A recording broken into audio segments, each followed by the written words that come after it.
Hello, dear friends of a healthy digital ecosystem. On behalf of Eliant, I'm very happy to welcome you warmly to this conference. We hope to achieve throughout the workshops and the contributions, the panel discussions, to approach valid informations, supports, perspectives that every one of us, that's our hope, when we leave this evening, has maybe new encouragement and new ideas how to promote the best possible ways to help the children and youngsters of our next generations to find best conditions for their development in a more and more fully digitalized world. And now I would like to introduce our first speaker, that is Martin Reichertz, Director General for Education and Culture, followed by Thomas Fuchs, Professor of Psychiatry and Philosophy at Heidelberg University and Hospital, the University Hospital in Heidelberg. And we are very grateful that you agreed to inspire really the start of this conference with your two contributions. And then after that, we will bring the two in dialogue, and in the last part, we open up to the panel. So thank you very much for joining us, Martin Reichertz.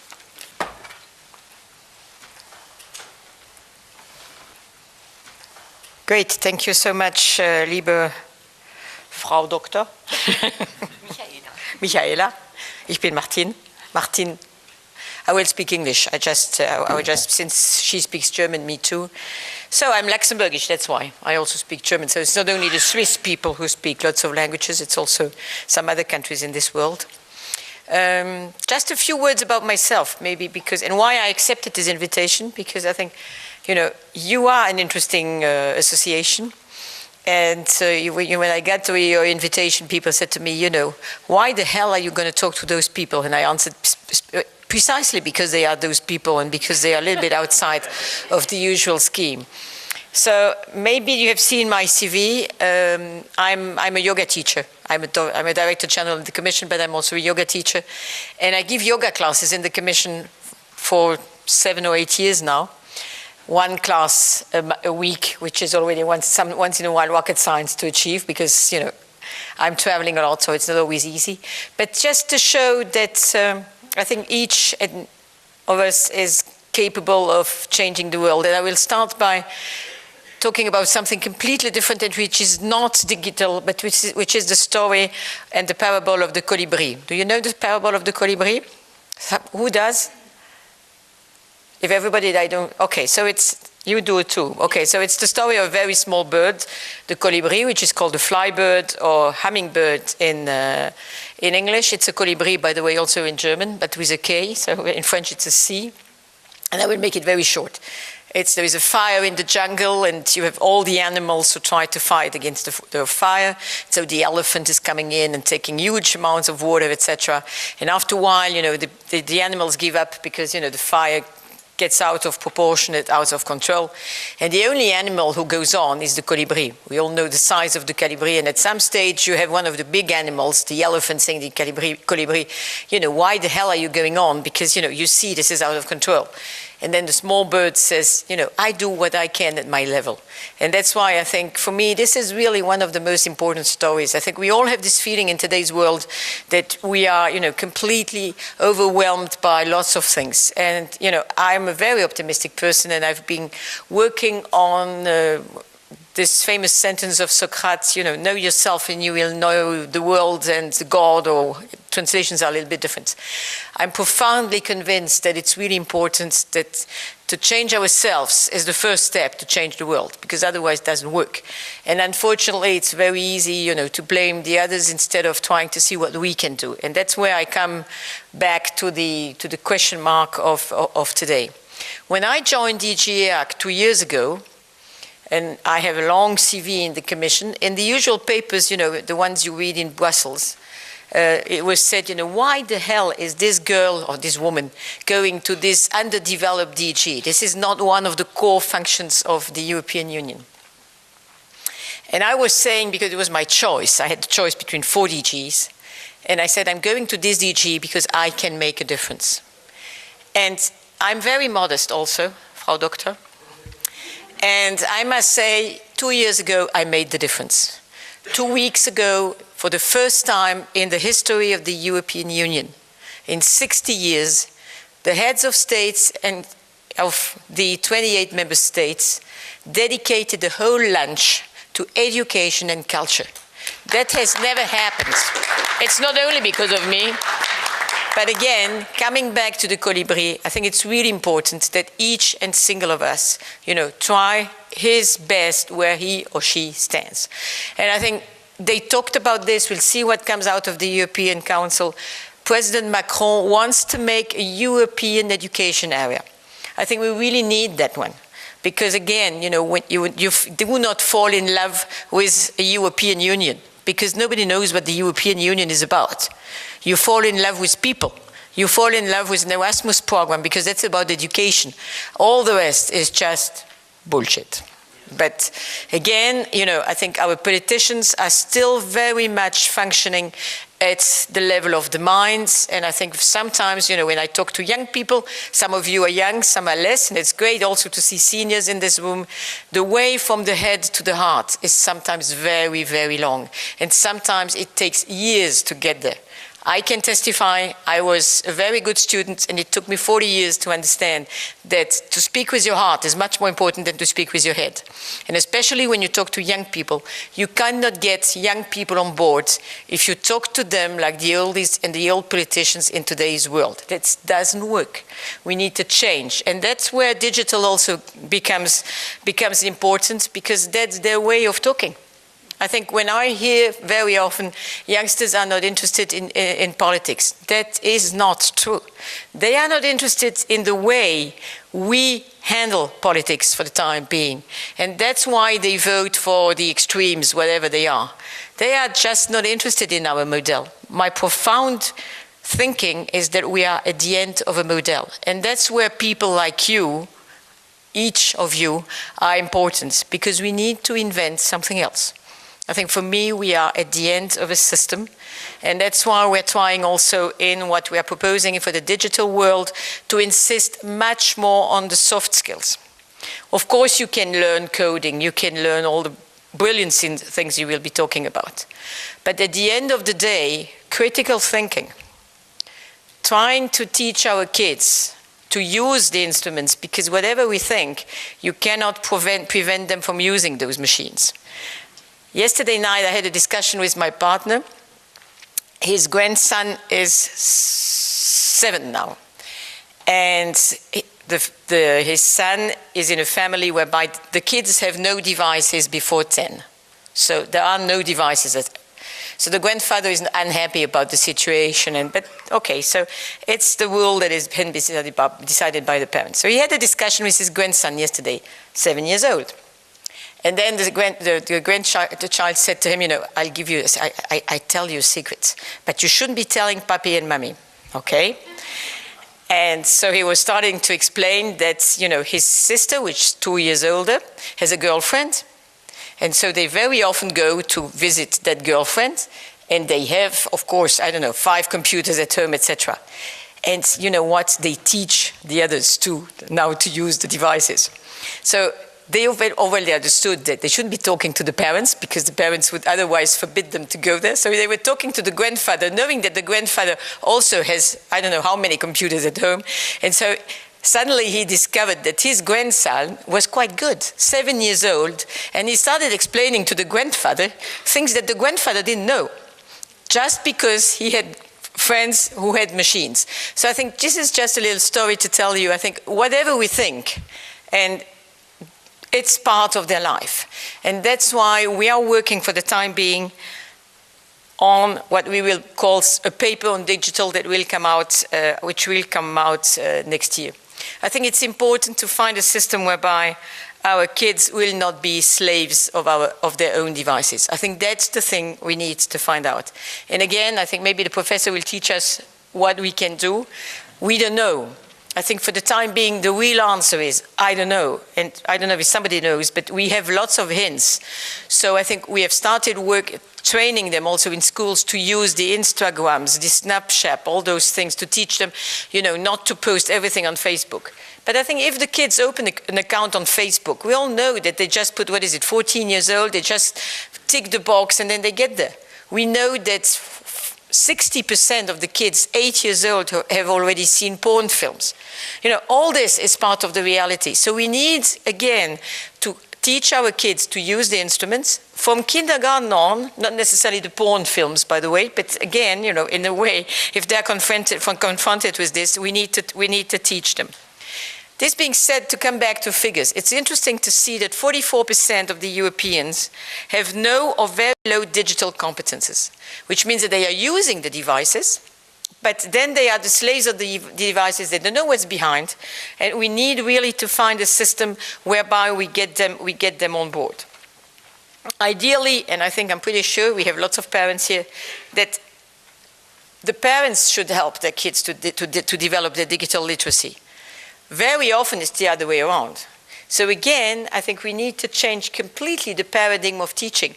Because very often, and I gave you the example of my friend and his grandchild, they explain to us, how the system works. And I know lots of parents and grandparents who learn to use Facebook to be in contact with their children and grandchildren. So I think this has changed completely the way, and I think this is more about sharing than about education. And that's why I think this is not only about education in the schools, this is about long life learning.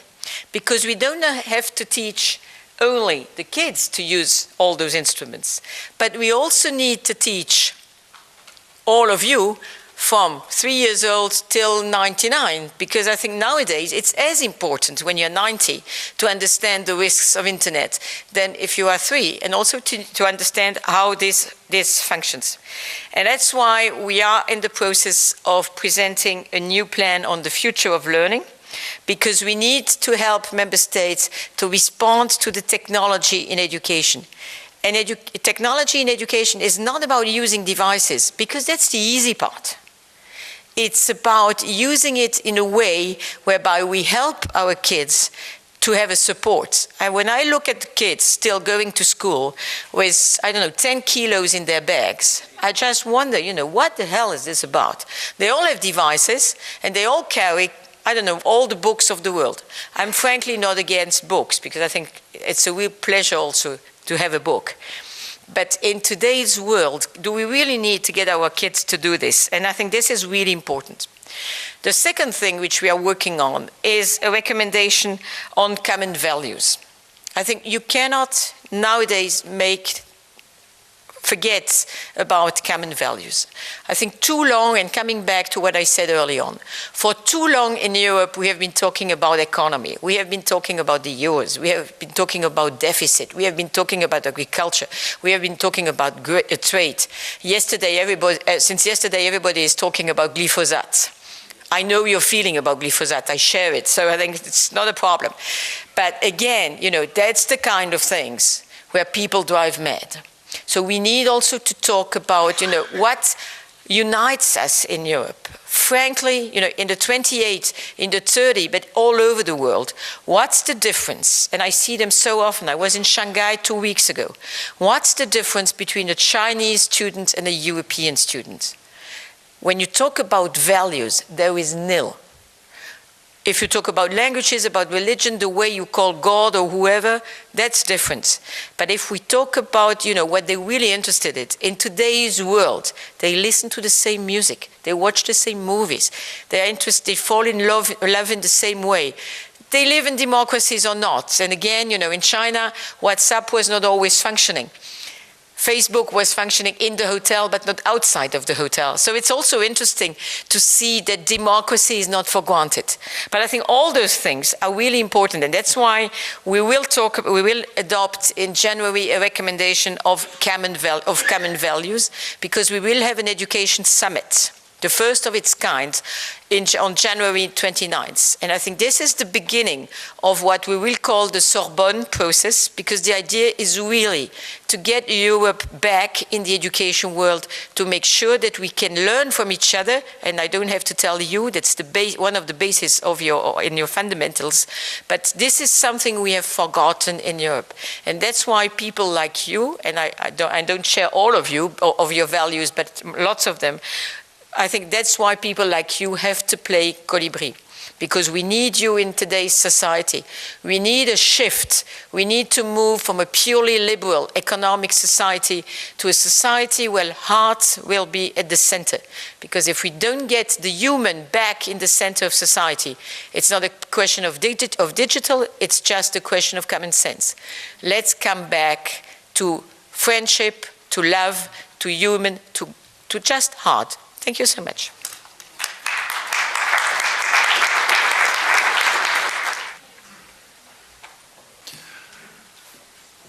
Dear colleagues, friends, ladies and gentlemen, dear Michaela Klöckler, thank you very much for the invitation to this symposium, which I think is of utmost importance for our future. But in order to look into the future, sometimes it might be good to look into the past, in particular to a representative of holistic learning, whom we all know, Heinrich Pestalozzi, and his famous dictum of head, heart, and hand being necessary for integrated learning. You all know this, I'm sure, but we know today much better how understanding, emotion, and action are actually one unity, are integrated in the development of the human being. So cognition, emotion, and action work as a unity. That is the summary of a new paradigm which has gained increasing importance in the last 10 or 20 years, the paradigm of embodiment or embodied cognition. And this will be the paradigm that I'm going to base my talk upon, which is quite in line, I think, with the etymology of major notions that we use in teaching and learning. For example, Erfahrung, which of course comes from fahren, that means to move and to drive. Or experience, which comes from experire, which of course means gaining knowledge and skills by moving through the world. That's the per of perire. So this is quite in line with the paradigm of embodied and interactive learning. So this is, and that's what I want to show you, also the way in which the brain is shaped in learning, namely not by downloading, not by being fed with information, but by being embedded in and adapting itself to constant interaction. So I'm going to present this view of embodied learning interacting with the world, and then I emphasize the specific human kind of learning, social learning, interacting with others. And then I give a look to digital media and ask for some of the consequences of this approach.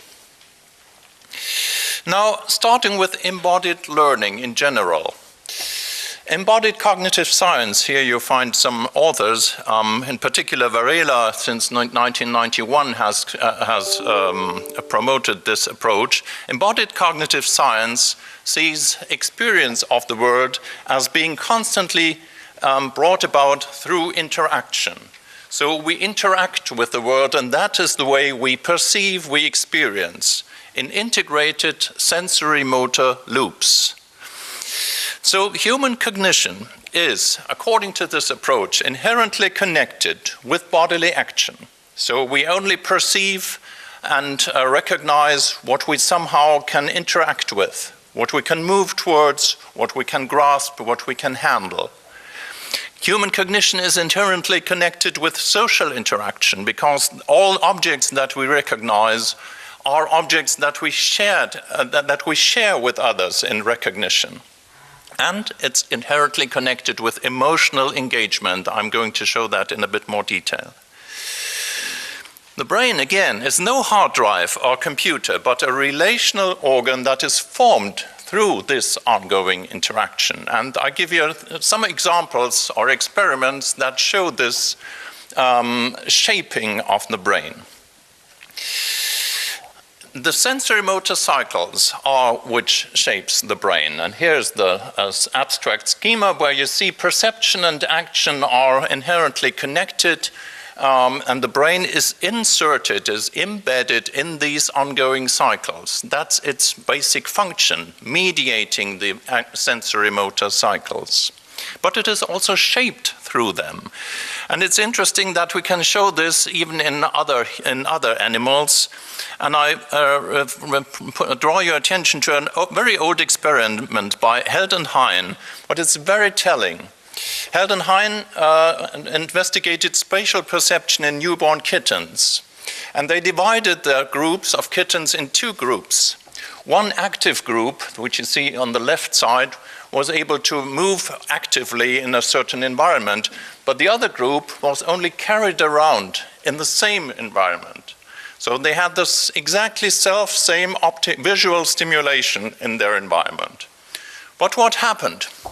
After about 6 weeks, the active group of kittens was left free, and they could move around perfectly well and perfectly secure. But the other group, who was only carried around passively, who couldn't move, did have no spatial perception at all. They just stumbled around, they couldn't move in an oriented manner. They were completely without depth perception. So I think this is a very important experiment. And it shows that space and depth perception depend on an active organism, on a moving body. And the brain is formed through these loops of sensory motor interaction. Merely visual or only two-dimensional stimuli do not constitute the spatial world, and we could even say they do not constitute the world, because our world is basically a spatial world that we can move into, and that we can interact with. Another experiment, more recent one, Sir and colleagues did a rather invasive experiment with newborn ferrets, which you see, these nice animals. They rewired the optic nerve, and you have to keep in mind that ferrets are also blind at birth, like the kittens. They rewired the optic nerve and connected it with the auditory brain center. So you would imagine that nothing happened and the ferrets couldn't see. Of course they couldn't see, but after a while, after again a couple of weeks, the repeated visuomotor stimulation which the retina and the brain and the whole organism experienced turned the auditory brain center into a visual center. So the brain adapted to the visuomotor interaction with the environment. So the ferrets could see with this eye, although it originally projected to the auditory cortex. And this clearly shows a quite important rule. The form follows the function, you could say. Or in other terms, the function, through its embodied execution, creates its suitable cerebral organ. The brain adapts so to enable an increasingly better function, but only through the executed function. Or in other words, interaction with the environment creates the neural conditions of experiencing it. I think that is also a very clear, telling experiment. And a third one, in this case a more human-like experiment, you can think of training to play a melody on the piano, just a simple melody. And this establishes sensory motor links in the brain after a couple of training sessions. That means, and that has been shown by a brain EEG investigation, that merely listening to the melody after these training sessions already leads to a subliminal activation of motor brain centers and the according finger muscles. So you hear the melody and your body is already engaged, so to speak, without actually moving. And the other way around, you play the keys on the silent piano, you play the melody without hearing, but this activates already your auditory centers and you kind of have an inner listening of the melody. Of course, this is perfected in pianists or in musicians. But in any case, even in lay persons, this leads to an in-depth learning. The learning is embodied, so to speak, and to an enhanced memorizing. And of course, to an embodied perception, because you hear the melody with your body, so to speak. Your body is engaged in hearing the melody. And these intermodal links are particularly important for an in-depth learning, that means for a long-lasting embodiment of experience. Now I wanted to show that in human learning, the interaction with others is the second major column, so to speak, of development. And this, of course, starts in early childhood with the relation of the baby to her caregivers or to the mother and father. There's a dyadic engagement first. So our external objects do not play a major role at first, but already these face-to-face interactions lead to intense social resonance and to learning processes. Proto-conversation, a turn-taking pattern that the child learns and already prepares the child for later linguistic interaction. So that one replies to the other, but not by words, but by utterances or gestures. Imitation plays a major role already in very early childhood. Soon after birth, children are able to imitate the simple expressions of others as shown in this picture. And this, of course, leads to a resonance between the bodies, to feeling the familiarity, the similarity of the other's body, and feeling with him. An activation of social resonance and mirror systems in the brain is brought about, and links, again, perception and action, but now not with a tool or an object, but perception and action of the other. The other's action is my own action in statu nascendi, so to speak, and vice versa. And in this way, children acquire very early on affective, interactive patterns or schemes of being with, as they have been called in infant research. Their affect attunement and basic empathy is trained from the first weeks on. And it is important to see that this is not just a screen-like experience, but there is turn-taking, and there's also matching between the states of baby and mother, and mismatching. It's not all the time completely harmonious, but there are slight misunderstandings that have to be repaired. So there's a kind of alterity of resistance in the interaction as well. It's not complete harmony, and that is good, because then the child learns to interact with the mother as another person. Okay, let's go on. From the 8th to 9th month, a decisive change appears, namely the opening of the dyadic engagement to triadic engagement with the famous term joint attention. You know the work of Michael Tomasello. Pointing and gaze following, as in the example here, lead to a shared relation to external objects. So that means the primary dyad is kind of opened up to the world, and a shared intention, a shared directedness to objects comes about. And this, as Tomasello has shown, can be seen as the crucial human way of learning, which is not possible for any higher animal. And this has been confirmed by recent concepts of the so-called natural pedagogy developed by Srebra and Gergely. Natural pedagogy means that the child and the mother are tuned are attuned to a certain way of instruction.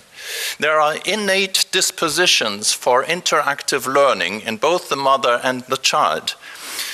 This is particularly obvious from so-called ostensive cues. That means a certain gazing towards the child, looking at the child, raising the eyebrows, motherese language, singing-like language, and that points out to the child, well, pay attention, this is something important. This is generally important. And this can be shown already in the second half of the first year of life. Human-specific form of communication leads to a learning that is generalizable, that shows the child, well, this happens usually, and this should be done. Through interactive dialogue, natural pedagogy is implemented. And if we go further on, and again we arrive at a stage which Tomasello calls the collaborative stage at about 12 to 15 months.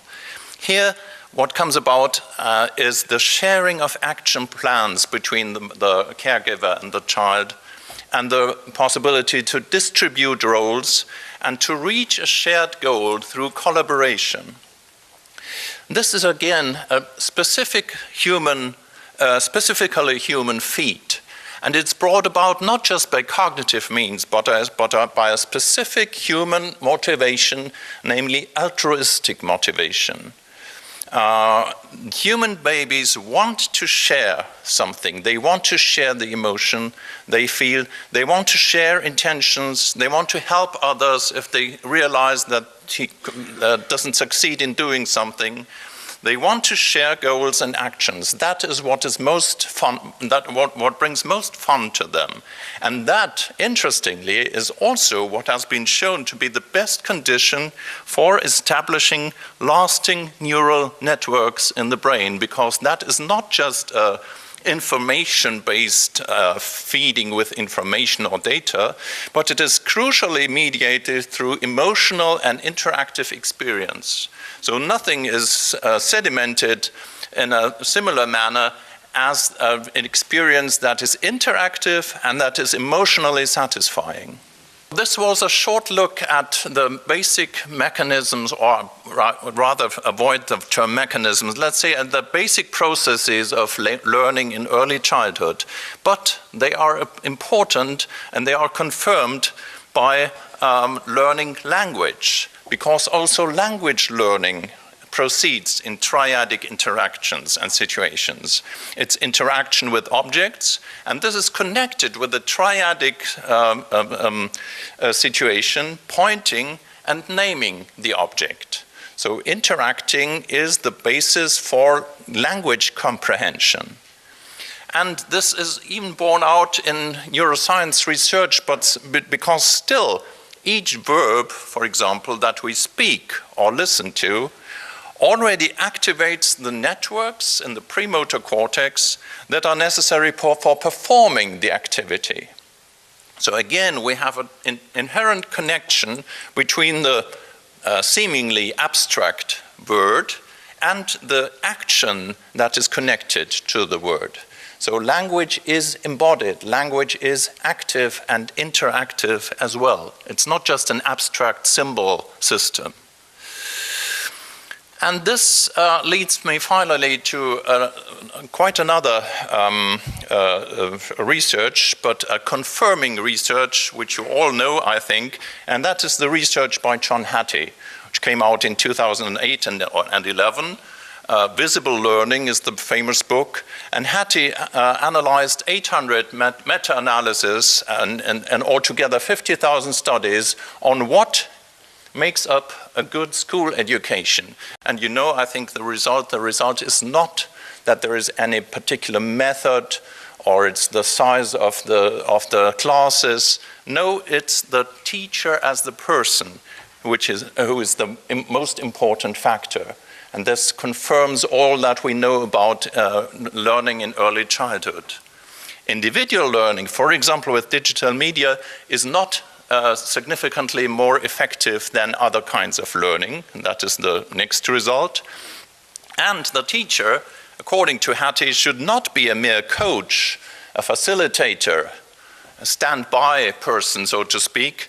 No, he should be active, interactive. He should be an activator, leading the process, structuring the process. You remember the ostensive cues of natural pedagogy. These are all directed towards the other in a personal way. And he should be tangible as a person.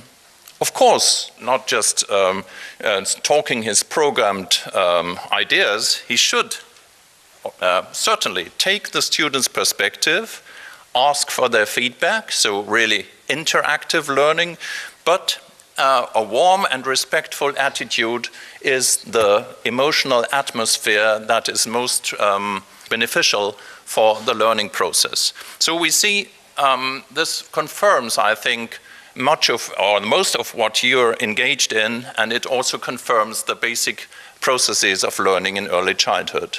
What is the difference when we look at digital media now?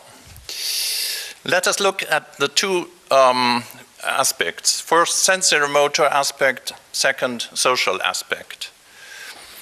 Digital media, you remember the kitten experiment with just being presented with flat surfaces with visual data? Well, you have it here. Digital media have a two-dimensional surface. They have no depth you can walk into. There's no embodied interaction which is possible. There's a rapid change of stimuli, of pictures and situations. And sometimes defendants of these plays or digital media point to the training of attention that would be possible here. But the opposite is actually the case. What is trained is not attention, but distraction.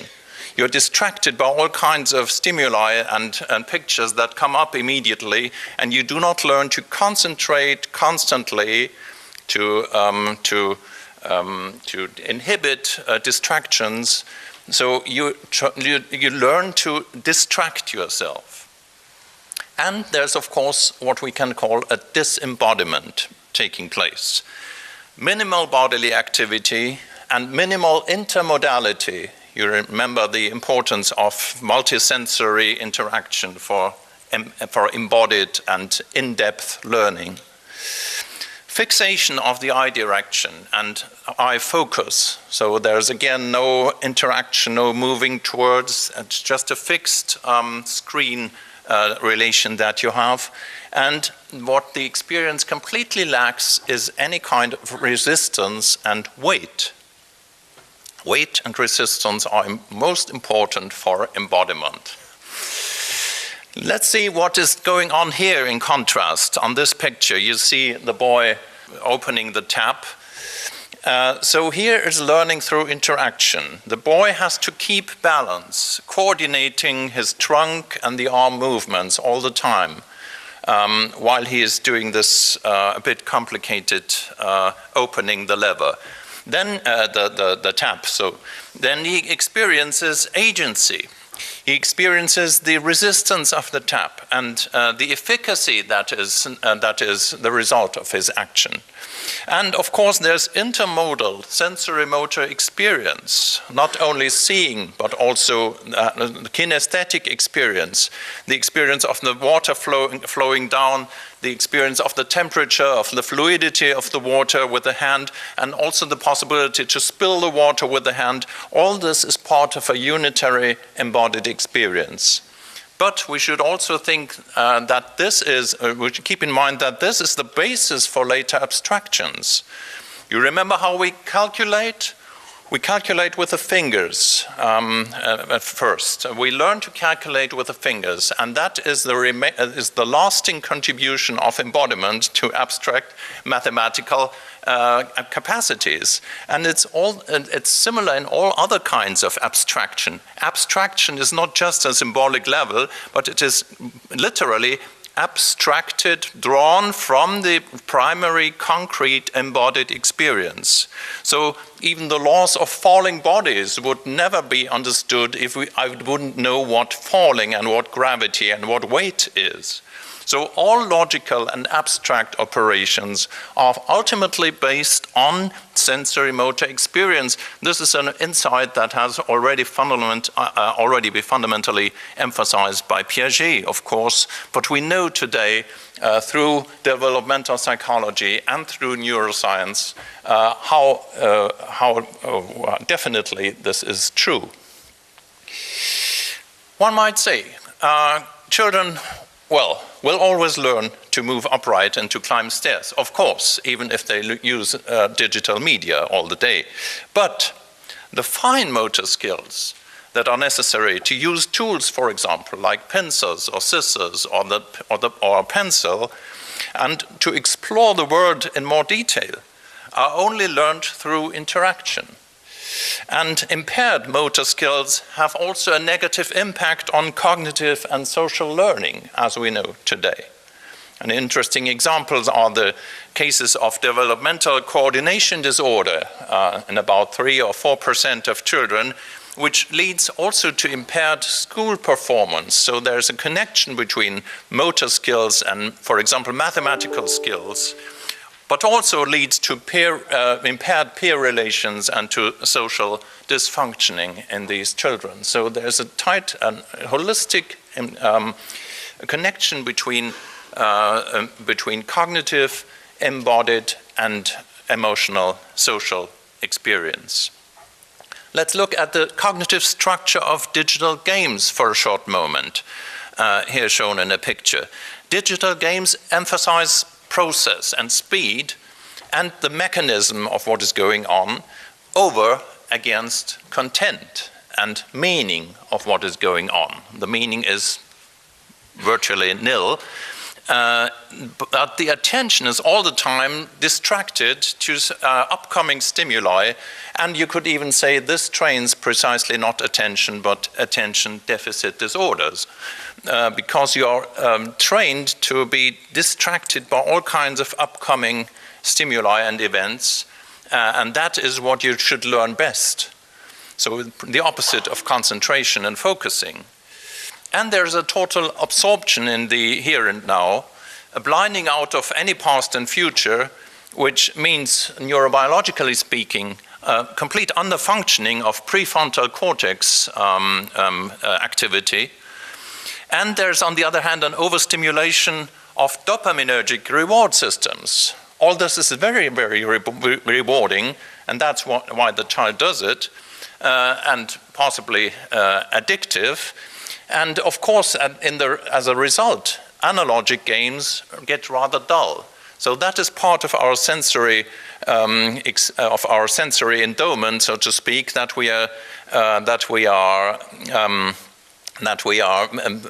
beings that are distracted by optical and visual stimuli coming up somewhere immediately. And that is good, of course, because we had in archaic times, we had to react quite quickly to upcoming dangers, for example.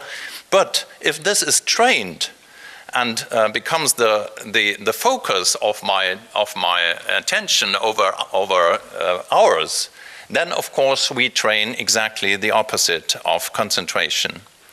And analogic games, slower games become necessarily dull. Let's look at the social structure of digital media then. There's, of course, a lack of bodily resonance, of eye contact, of interaffectivity.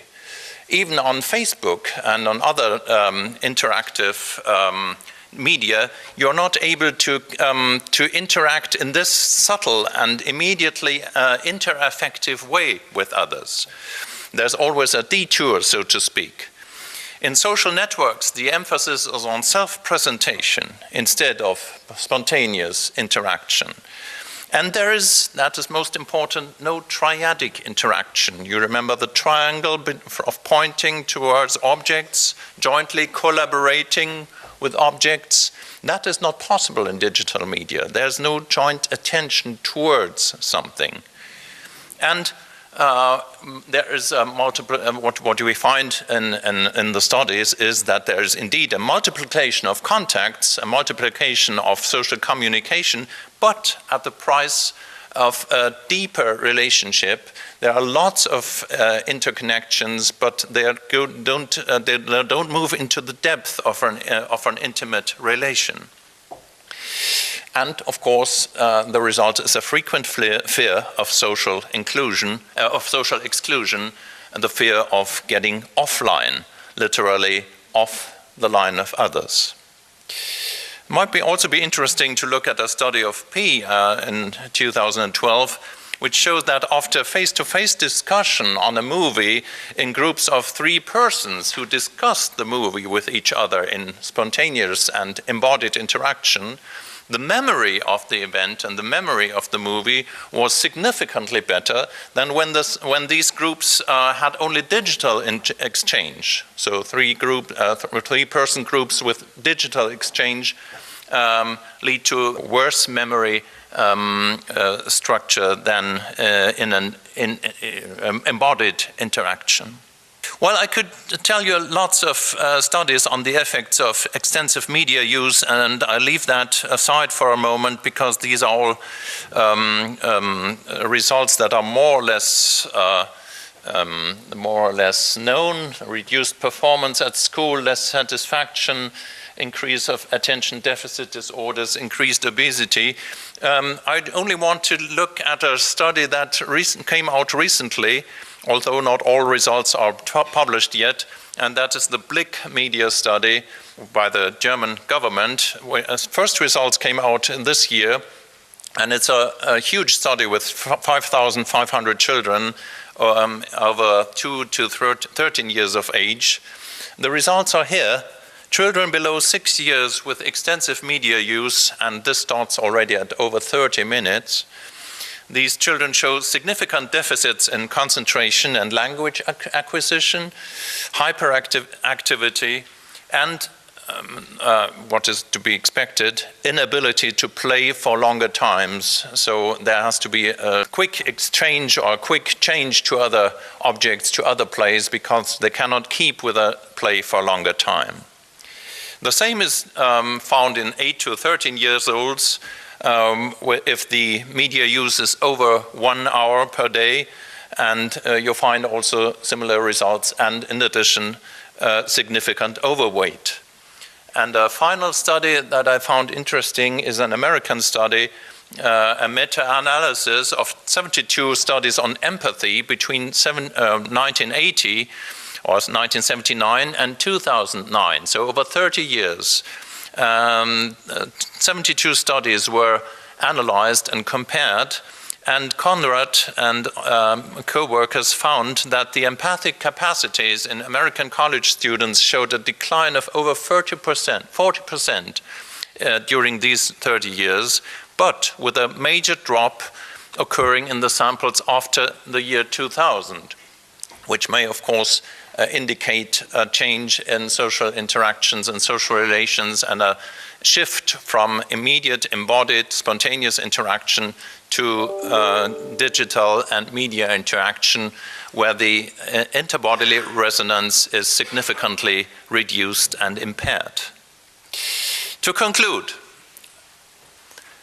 3 theses. Holistic learning means learning through understanding, feeling, and acting in unity. All 3 capacities are engaged in a child's embodied interaction with the environment. And these manifold sensual and bodily experiences may neither be replaced by media nor by a computer, and grasping in this sense is literally the basis of all comprehending. Greifen is the basis of begreifen. And third, excessive usage of digital media may have severe consequences for children's cognitive, emotional, and social development. And now we should, of course, talk about the consequences. But here I restrict myself to some first ideas or hints, because that is a major domain of pedagogy and teachers, and I'm not the expert in this room here. But I think what suggests itself is, of course, a renaturalization of childhood, and the importance of jointly playing outdoors, because that is, of course, the best training of sensory motor and interactive and cognitive skills that children can have. Then we have to think about an age-related restriction of media use without demonizing media, because that makes them all the more attractive. As we all know, one could talk about no digital media, just starting with digital media not before the age of before school age, restricted usage in the further course of childhood or adolescence, but that remains open for discussion. But what I think is most important is not just a negative but a positive approach. We have talked about that yesterday already in the preparation group.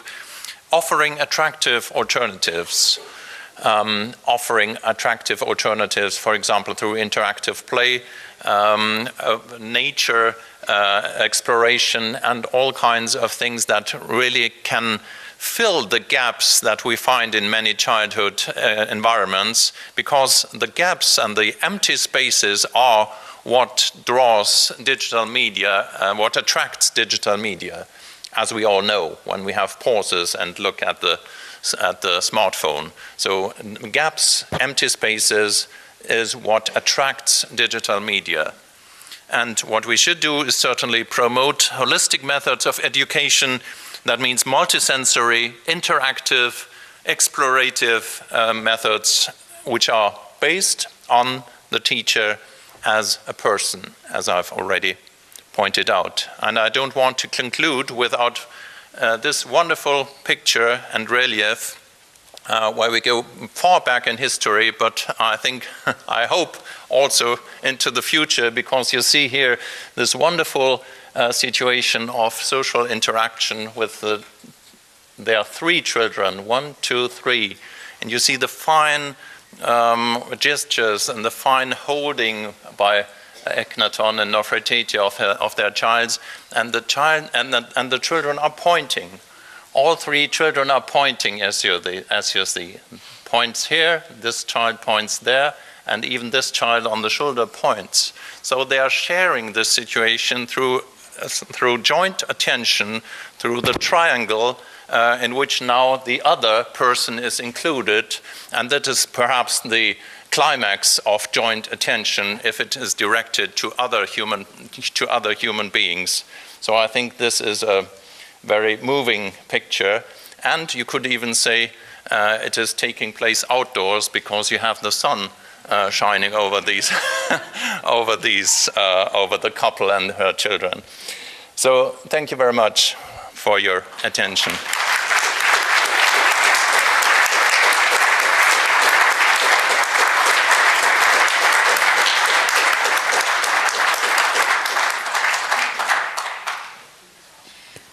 We are now, because we started a bit late, advanced in our time, but I would really love to open the discussion between the two of us, at least for 10 minutes, and first ask Martin Reichertz, is there anything you would like to ask to Mr. Fuchs, and the other way around? Is there anything, after having listened to the contributions, you would really like to ask? Now, I have a question to you, because I think I come back to the example of my friend and the grandchild. I think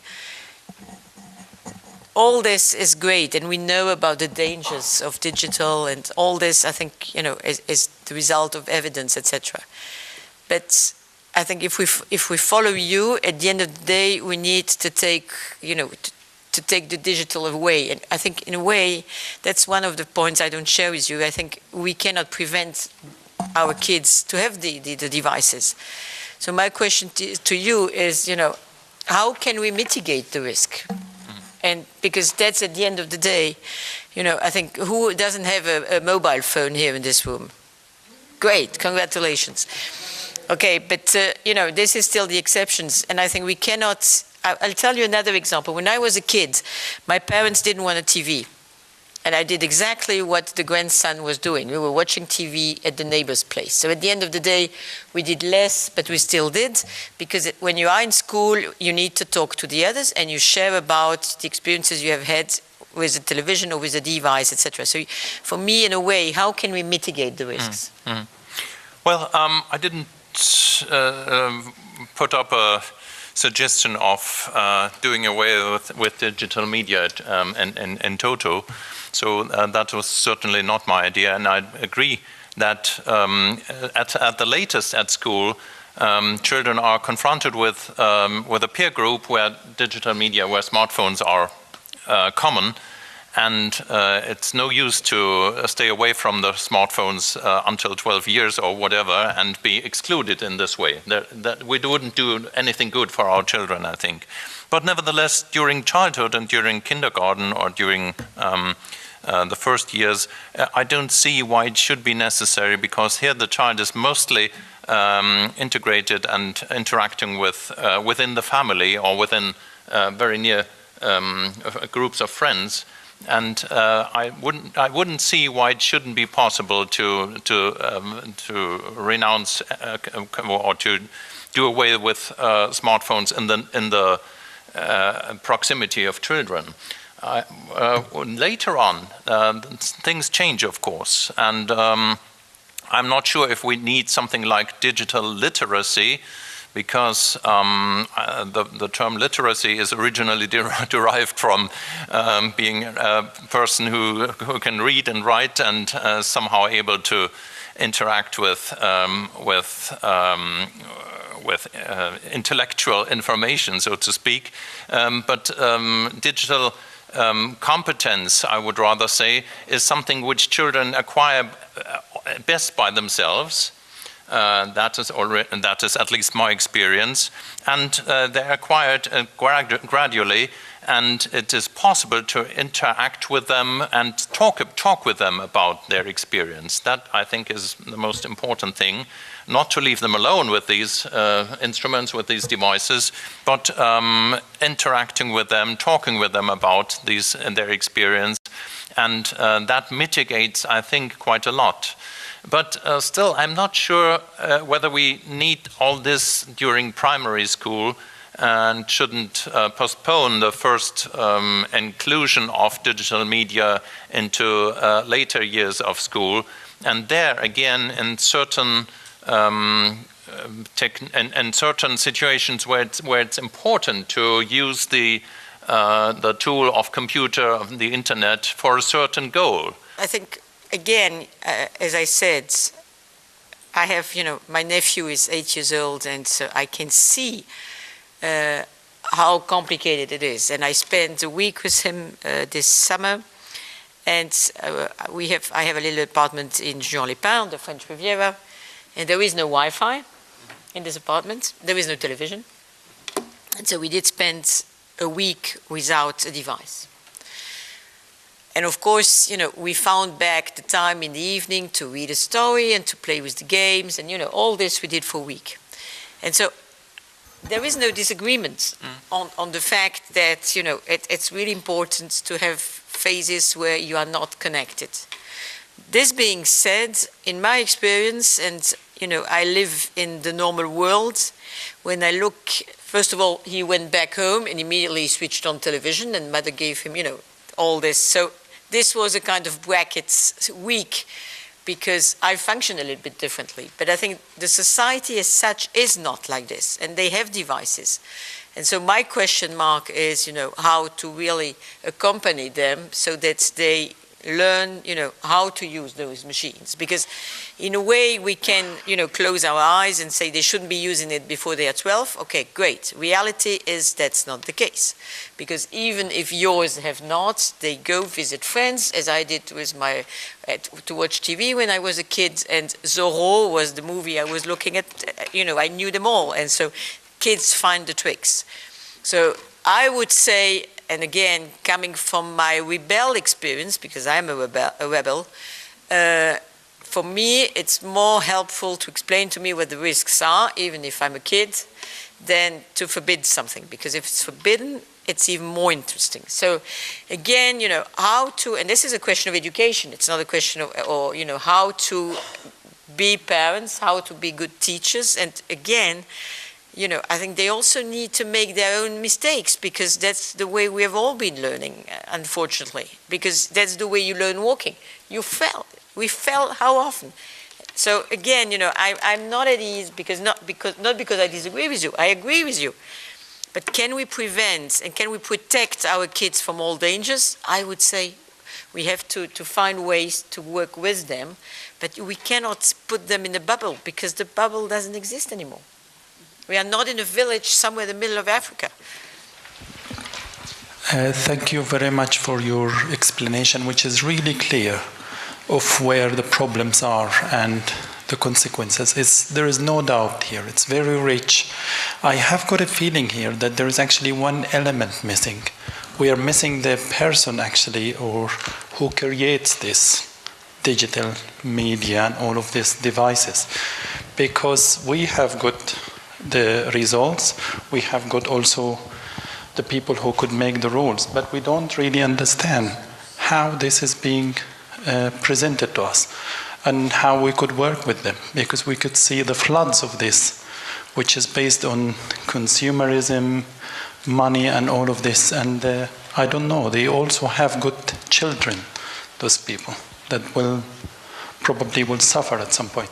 So the question is, could we include the creators of these products or devices to be in the same dialogue?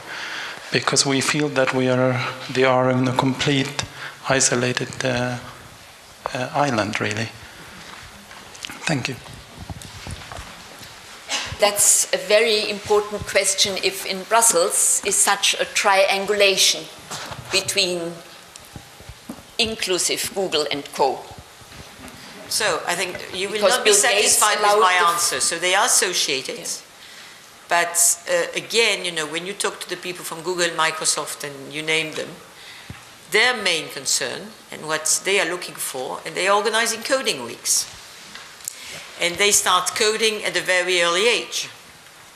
So that's their recommendation, and that's where we start, and there again, frankly, I think that it's not about coding, because what kids have to understand, and there I disagree with you, is that, and I disagree, and I will tell you why I disagree with you, because and in my experience with kids, of course they learn by themselves how to use the machines. But what they don't understand, and that I've seen very clearly with my nephew, is that behind the machine there has been a human person who was coding. And for me, one of the major issues is to find ways to explain to those kids that there is a whole machinery behind all this, and that you can influence the way it is being coded. And I think that link is the link which is not about coding, because coding is something in 10 years' time we'll do it differently, because it will be more intuitive, it will be something. But to explain to our youngsters that, and Lego has developed lots of tools like this, to explain to them that they can have an influence on the way it functions. And this is not a purely passive thing. This is something where we can go on. But again, on the triangle, as you said very rightly, when you talk to the main actors, their main objective is to get more people involved. And their second main objective is to get people who are trained in IT, and to increase the number of youngsters who are ready to go for being an IT architect or whatever, which is maybe not a bad trend, because I'm pretty sure that at some stage, as we know, the system itself will also develop people in the IT world that function our way. But this will take a while. I think this is not something which will be overnight. So we work with them. They are very influential, as I'll take another example, as Monsanto is, because they're very powerful. And when you look at the way Bill Gates made a fortune out of his own machines, and now he's reinvesting in a different way, at the end of the day, what is white, what is black? It's complicated. I think there isn't a real answer to that kind of questions. A second question? Don't we need digital-free oases for children in kindergarten and in the primary school for compensating the overwhelming power of digitalization around the world? I told you the personal story which I had with my nephew. Again, so I think you don't have to convince me. This being said, I think in the kindergarten, for the time being, it's still relatively reasonable. At the level of primary school, it's getting a little bit more complicated. But again, if you use a device as a book, and if they read on the device instead of reading in the book, that's not the problem. I think if they start playing, that's something else, because then, of course, the tri-dimensional exercise is leaving. Mm-hmm. But again, I think we cannot preserve our kids from life as it is, because I think they also need to make their own experiences, and we can create whatever in the families. This being said, you are convinced about this, but you are not the majority, if I may say. You will maybe be one day, but at this stage, I think this is not the major trend. And since we're still in a democracy, I would love to say this is possible, because of course it's feasible. But this will never find a majority at this stage. So I think, again, it's the story of the colibri. Everybody has to start at his or own level. But again, you cannot oblige a whole system in today's world to move along lines like this. And again, but the real thing is, and that's something also which I'm really convinced about, education, management is about leading by example. How can we explain to kids that they shouldn't be playing with the machine if you have the devices on the table when you're having lunch or dinner? Well, how many of us do it? I oblige now the people who are in my office. If I see them on the machine, I said, are you working, are you talking to me, or are you playing with your machine? But again, it's also just a question of being polite. So shouldn't we come back just to common sense? Because it's not only the child who are completely polluted by digital. It's all of us, or maybe not all of you, but I'm too. And that's why once in a while, I have a period whereby I don't take this machine out. And I was on a yoga weekend this weekend in Banneux, somewhere next to Liège, and I didn't touch the phone for 2 days. But even that is not always easy, because you have this feeling of maybe there's something going on. Maybe there is a major catastrophe somewhere. So it starts again, as I said earlier on, by us. But you cannot exclude our, and kids need to learn. You could still close the primary school from active usage of digital media. So that would still be possible. I think that is a political question and a pedagogic question. Yes. So if you argue for the detrimental effect of digital media in early childhood and during primary school, then it might still be possible to exclude it from normal class education. Wouldn't you think? It is possible, but I will never get a majority of ministers on this one. Really? I can, and again, politics is also about, looking at what's possible and not possible. I think in some member states, again, not in all of them, and it's interesting to see that southern member states are less active. So I think it's interesting because we will see how this ends up in the development of our kids. But I think ask an Estonian kid, a minister, to say that he will forbid digital devices in schools. Forget about it. It's just a non-go. I think, again, we can dream of a world, and that's great, but I think at some stage, the interesting thing here is maybe at some stage to see the results. Mm-hmm. Because again, in the southern member states, they are less digital. That's the reality of life, for good or bad reasons. Yeah. And again, we will see in 5-6 years' time, if there is an influence or not. And again, the story of hyperactivity, I can testify. You can look at, again, my nephew, 8 years old, when he's playing with the machine, is just, very aggressive. Again, a week without, he was like an angel. Mm-hmm. When I told his mother, he was back to bases again. But how can I convince her? It's her son, it's not mine. So, my personal opinion is I can teach this kid for a week's time that you can live differently. That's what I can do, colibri. But at the end of the day, he goes back, and it's my brother and my sister-in-law. You know, I can not organize a war for every single thing. So, and that's the same at the bigger level. So I think we need those kind of paradises where this is feasible with the people who are ready to do so. But it's not a model we can impose for the time being, at least to the universe, because in China, in Japan, you know, they start in the morning already, and some of us do too. So again, how far do we go? We are extremely grateful for your honesty. That happens. And also to show us how to overbridge mainstream democratic attitudes with the colibri system, which I'm sure no one of us will forget. So thank you so much for coming. No, I thank you. And I really hope we will make something out of it. Thank you so much.